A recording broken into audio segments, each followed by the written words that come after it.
ದೇಶದ ವಿರೋಧ ಪಕ್ಷದ ನಾಯಕರಾಗಿರ್ತಕ್ಕಂಥ ರಾಹುಲ್ ಗಾಂಧಿಯವರು ಅಮೇರಿಕಾದಲ್ಲಿ ಕುಳಿತು ಹಿಂದುಳಿದ ವರ್ಗಗಳ ಮತ್ತು ದಲಿತ ಸಮುದಾಯಗಳ ವಿರುದ್ಧವಾದ ಹೇಳಿಕೆಗಳನ್ನು ಕೊಟ್ಟಿದ್ದಾರೆ. ಅಷ್ಟು ಮಾತ್ರ ಅಲ್ಲ, ಭಾರತ ದೇಶದ ಬಗ್ಗೆ ಹೊರದೇಶದ ನೆಲದಲ್ಲಿ ಕುಳಿತು ಅಪಮಾನಕರ ಹೇಳಿಕೆಗಳನ್ನು ಕೊಡ್ತಿದ್ದಾರೆ. ಸಮುದಾಯಗಳನ್ನು ನಿಂದಿಸ್ತಕ್ಕಂಥ ಕೆಲಸವನ್ನು ಮಾಡಿದ್ದಾರೆ. ಆದ್ದರಿಂದ ಬಹುಶಃ ನಾವು ಅಂದ್ಕೊಂಡಿದ್ವಿ ಅವರು ಪ್ರಬುದ್ಧಮಾನಕ್ಕೆ ಬಂದಿದ್ದಾರೆ ಅಂತ. ಈಗ ಗೊತ್ತಾಗ್ತಾ ಇದೆ ಇನ್ನೂ ಪ್ರಬುದ್ಧಮಾನಕ್ಕೆ ಅವರು ಬಂದಿಲ್ಲ ಅಂತ.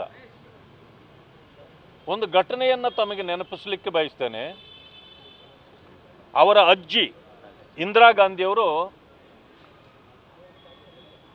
1977-78ರಲ್ಲಿ ಮೊರಾರ್ಜಿ ದೇಸಾಯಿ ಅವರ ಸರ್ಕಾರ ಇರುವಾಗ ಅವರನ್ನು ಅರೆಸ್ಟ್ ಮಾಡಲಾಗುತ್ತೆ. ಆಗ ಮತ್ತೆ ಚುನಾವಣೆ ಆದಾಗ ಅವರು ಪ್ರಧಾನಮಂತ್ರಿಯಾಗಿ ಮತ್ತೆ ಬಂದುಬಿಡ್ತಾರೆ. ಆದರೆ ಜೈಲುವಾಸ ಅನುಭವಿಸಿ ಬಂದಿರ್ತಾರೆ. ಅಮೇರಿಕಕ್ಕೆ ಹೋದಾಗ ಅಲ್ಲಿನ ಪತ್ರಕರ್ತರು ಅವರನ್ನು ಕೇಳ್ತಾರೆ, ನೀವು ಎಲ್ಲರನ್ನೂ ಜೈಲಿಗೆ ಕಳಿಸಿದ್ರಿ ದೇಶದಲ್ಲಿ, ಈಗ ನಿಮ್ಮ ಅನುಭವ ಹೇಳಿ, ನೀವು ಕೂಡ ಜೈಲಿಗೆ ಹೋಗಿ ಬಂದಿರಲ್ಲ, ತುರ್ತು ಪರಿಸ್ಥಿತಿ ಏರಿದಾಗ ನೀವೆಲ್ಲರನ್ನೂ ಜೈಲಿಗೆ ಹಾಕಿದ್ರಿ, ಜೈಲಿನ ಅನುಭವ ನಿಮಗೆ ಹೆಂಗಿದೆ, ಏನು ಹೇಳಿ ಅಂತ ಕೇಳ್ತಾರೆ.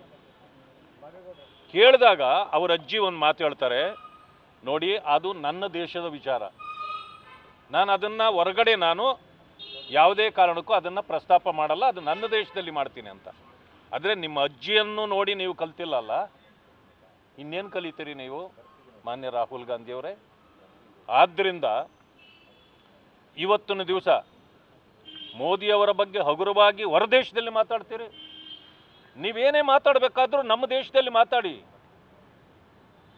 ಅಂಥ ಪರಿಸ್ಥಿತಿಯನ್ನು ನಾವಿವತ್ತು, ಕೆಟ್ಟ ಪರಿಸ್ಥಿತಿಯನ್ನು ಕಾಂಗ್ರೆಸ್ಸಿಂದ ಮತ್ತು ರಾಹುಲ್ ಗಾಂಧಿಯವರಿಂದ ಈ ದೇಶವಾಸಿಗಳು ಅನುಭವಿಸ್ತಾ ಇದ್ದೇವೆ.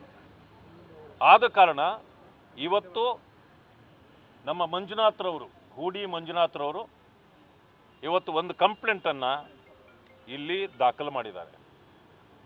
ನಮ್ಮ ರವಿಕುಮಾರ್ MLC ಅವರು, ಮತ್ತಿಮೋಡ್ ಅವರು MLA ಅವರು, ಭಾಸ್ಕರ್ ರಾವ್ ಅವರು, ರಾಜ್ಕುಮಾರ್ ಅವರು, ವಿವೇಕ್ ರೆಡ್ಡಿ ಅವರು, ಇನ್ನೂ ಅನೇಕ ನಾಯಕರು, ವಸಂತ್ ಕುಮಾರ್ ಅವರು, ಹೀಗೆ ಎಲ್ಲರೂ ಬಂದಿದ್ದಾರೆ.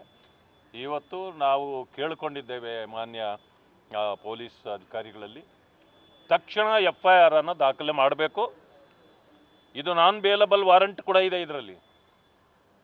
ಆದ್ದರಿಂದ ಅವರ ಮೇಲೆ ಕ್ರಮ ಜರುಗಿಸಬೇಕು.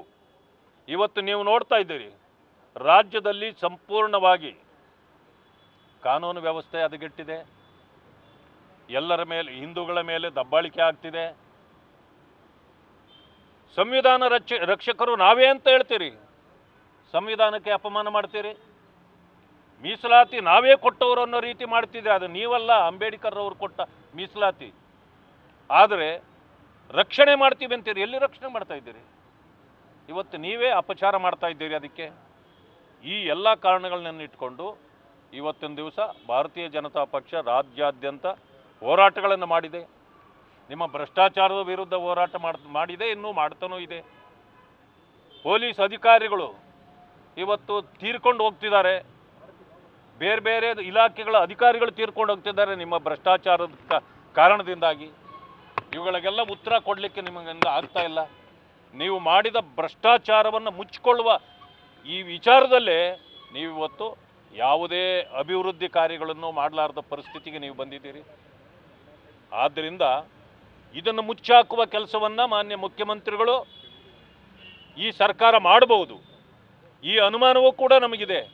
ಆದರೆ it is A non bailable warrant ಕೊಡಬೇಕಾಗತ್ತೆ, FIR ಇವತ್ತು ರಿಜಿಸ್ಟರ್ ಆಗಬೇಕಾಗುತ್ತೆ. ಆದ್ದರಿಂದ ಮುಖಂಡರೆಲ್ಲರೂ ಬಂದು IT ಆಕ್ಟಲ್ಲೂ ಕೂಡ ಅದು ಅಫೆನ್ಸ್ ಇದೆ, FIR ಆಗಲೇಬೇಕಾಗಿದೆ.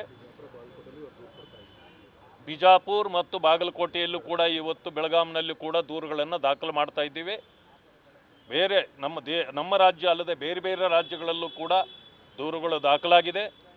ಆ ಕಾರಣದಿಂದ ಯಾವುದೇ ಸ್ವಬೂಬು ನೀಡದೆ FIR ಆಗಬೇಕು, ಅವರನ್ನು ಅರೆಸ್ಟ್ ಮಾಡ್ತಕ್ಕಂಥ ಕೆಲಸ ಕೂಡ ಆಗಬೇಕು ಅಂತಕ್ಕಂಥ ಮಾತನ್ನು ನಾನು ಹೇಳಲಿಕ್ಕೆ ಬಯಸ್ತೇನೆ.